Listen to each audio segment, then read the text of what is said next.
सारे बाण भाइयों ना प्रेम भरा राधे राधे। तो साढ़ कृष्ण पक्ष की एकादशी है, सबको ढेर सारी शुभकामनाएं। इस एकादशी का नाम योगिनी एकादशी है। तो सारे बाण भाइयों ना प्रेम भरा राधे राधे।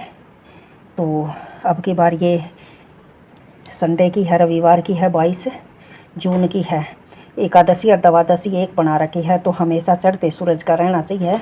संडे न रविवार न इसका व्रत करना है, और सोमवार न खोलना है, और शनिवार न सब तुलसी तोड़ लियो, क्योंकि एकादशी का तो संडे है और एकादशी ने भी तुलसी नहीं तोड़ना, और द्वादशी ने भी तुलसी को छूना नहीं, क्योंकि ये हमारे वेद शास्त्रों में लिखा हुआ है। और एकादशी की एक कथा में भी लिखा हुआ है कि तुलसी को छूना नहीं, द्वादशी को नरक में वास होता है। तो जल भी ऊपर से डालना है, नीचे से भाई छूना नहीं है, इस तरीके से जल डालना है। तो आइए अब कथा करते हैं। तो रविवार की एकादशी है। तो सारे बहन भाइयों ने प्रेम भरा राधे राधे। तो धर्मराज युधिष्ठिर कहने लगे कि हे महाराज, मैंने ज्येष्ठ शुक्ला एकादशी का व्रत और महत्व तो सुन लिया। अब आप कृपा करके साढ़ कृष्ण पक्ष की एकादशी का कथा बताइए, महत्व बताइए, और इस एकादशी का क्या नाम है, कृपा करके आप सब कुछ वर्णन कीजिए। श्री कृष्ण जी कहने लगे, हे राजन, आषाढ़ कृष्ण एकादशी का नाम योगिनी एकादशी है। इसके व्रत से सारे पाप नष्ट हो जाते हैं। यह इस लोक में भोग और परलोक में मुक्ति देने वाला व्रत है। यह तीनों लोकों में प्रसिद्ध है। मैं तुमसे एक पुराणों की कथा का वर्णन करता हूँ, तो तुम ध्यानपूर्वक सुनो। स्वर्ग धाम की अलकापुरी नामक नगरी में कुबेर नाम का एक राजा रहता था। वह शिव का भक्त था, प्रतिदिन शिव की पूजा करता था। हेम नाम का एक माली पूजन के लिए उसके यहाँ फूल लाया करता था। उस हेम माली की विशाल लक्षी नाम की अत्यंत सुंदरी स्त्री थी। तो एक दिन वह मानसरोवर से पुष्प तो ले आया, परंतु कामाक्षत होने के कारण वह अपनी स्त्री से हास्य विनोद तथा रमण करने लगा। इधर माली दोपहर तक पुष्प लेकर नहीं आया, तो राजा ने पूछा कि भाई आज वो कहाँ रह गया। राजा उसकी इंतजार कर रहा था। अंत में उसने सेवकों को आज्ञा दी कि जाओ माली को देखो, वो कहाँ रह गया, क्या दिक्कत है उसको, अभी तक फूल लेकर नहीं आया। तो सेवकों ने वहाँ जाकर पता लगाया, क्योंकि वह अभी तक पुष्प नहीं लेकर रहा। तो सेवकों ने कहा कि महाराज, वह पापी अति कामी है, वह अपनी स्त्री से हास्य विनोद तथा रमण कर रहा है। यह सुनकर कुबेर ने क्रोधित होकर उसे बुलाया। हे माली राजा के भय से कांपता हुआ आया। राजा कुबेर क्रोध के मारे, जिसके होठ कांप रहे थे, कहने लगा, अरे दुष्ट, पापी, नीच, कामी, तूने मेरे परम पूजनीय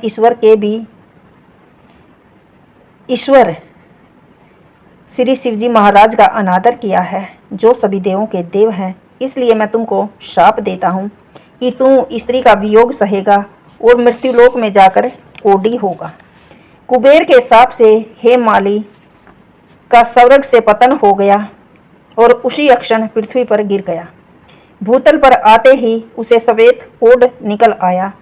उसकी स्त्री भी उसी समय अंतर्ध्यान हो गई। मृत्युलोक में आकर उसने अनेक दुख भोगे। भयानक जंगल में जाकर बिना अन्न और जल के भटकता रहा। रात्रि को निद्रा भी नहीं आती थी, परंतु शिवजी की पूजा के प्रभाव से उसको पिछले जन्म की कुछ बात याद थी, कुछ ज्ञान था। घूमते घूमते एक दिन वह मार्कंडे ऋषि के आश्रम में गया, जो ब्रह्मा से भी अधिक वृद्ध थे, बूढ़े थे, और जिनका आश्रम ब्रह्मा की सभा के समान लगता था। हे माली वहां जाकर उनके पैरों में गिर गया, पड़ गया। उसको देखकर मार्कंडे जी बोले कि ऐसा कौन सा पाप है जिसके प्रभाव से तू कोढ़ी होकर महान दुख भोग रहा है। हेम माली कहने लगा कि मैं कुबेर का सेवक हेम माली हूँ। मैं राजा की पूजा के लिए नित्य प्रति पुष्प लाया करता था, फूल लेकर आया करता था। एक दिन मुझे अपनी स्त्री के साथ विहार करते करते देर हो गई और दोपहर तक पुष्प लेकर नहीं पहुंचा, तो उन्होंने मुझे शाप दे दिया कि तुझे स्त्री का वियोग होगा और मृत्युलोक में जाकर कोढ़ी बनकर दुख भोगेगा। इस शाप से मैं कोढ़ी होकर अत्यंत दुख भोग रहा हूँ।